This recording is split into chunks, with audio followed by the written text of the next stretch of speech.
Hello everyone, আসসালামু আলাইকুম। Welcome back to my channel আইবির রান্নাঘর। আবারও হাজির হলাম নতুন একটি রেসিপি নিয়ে। আজকের রেসিপিতে থাকছে রুই মাছের ভর্তা। গরম গরম ভাতের সঙ্গে খেতে কিন্তু খুবই মজা লাগে। আপনারা যে কোনো মাছ দিয়ে এই ভর্তাটা করতে পারবেন। আমি রুই মাছ দিয়েই করব। চলুন রেসিপিটি দেখে নিই। প্রথমে মাছগুলো ভালো করে লবণ হলুদ মেখে সরিষার তেলে ভেজে নিব।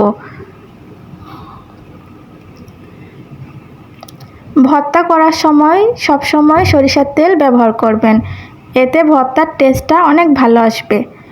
মাছগুলো ভালোভাবে ভেজে নিতে হবে। যে মাছগুলোতে একটু কাটা কম থাকে সেই মাছগুলো নেওয়ার চেষ্টা করবেন, এতে ভর্তা বানাতে সুবিধা হবে। মাছগুলো ভেজে নামিয়ে নিব। এখন সেই তেলের মধ্যেই 4 থেকে 5টা দেশি পেঁয়াজ এবং 3টা দেশি রসুনের কোয়া দিয়ে দিলাম। সাথে আছে 5-6টা কাঁচামরিচ ও 4-5টা শুকনা মরিচ। আপনারা আপনাদের ঝাল অনুযায়ী মরিচটা দিবেন। দিয়ে দিব 1 চা চামচ পরিমাণ লবণ, 1/2 চা চামচ পরিমাণ হলুদের গুঁড়া। সব কিছু দিয়ে ভালো করে পেঁয়াজগুলো ভাজতে হবে। এদিকে আমি মাছগুলোর কাটা ভালো করে বেছে নিব।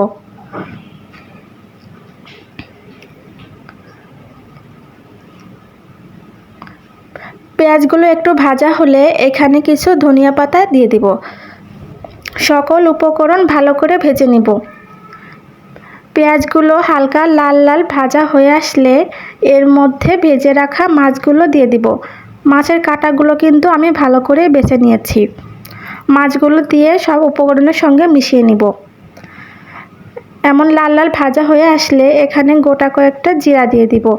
হালকা নেড়ে চেড়ে চুলা থেকে নামিয়ে ফেলতে হবে, বেশি কড়া করা যাবে না।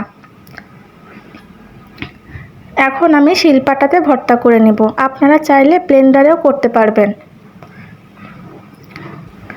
সকল উপকরণ ভালোভাবে বেটে নেব। আমার রেসিপিগুলো ভালো লাগলে সাবস্ক্রাইব করে পাশের বেল আইকনটি প্রেস করে রাখবেন, এতে পরবর্তী রেসিপি আপলোড করলেই সহজে আপনাদের কাছে নোটিফিকেশন পৌঁছে যাবে। রুই মাছের পরিবর্তে আপনারা যে কোনো মাছ দিয়ে সেম নিয়মে এই ভর্তাটা করে নিতে পারবেন। বাসাতে একবার হলে ট্রাই করে দেখবেন, আশা করি রেসিপিটি ভালো লাগবে। কোনো ভর্তা একদম মিহি করলে খেতে ভালো লাগে না, এর জন্য আমিও মাছ ভর্তাটা বেশি মিহি করব না।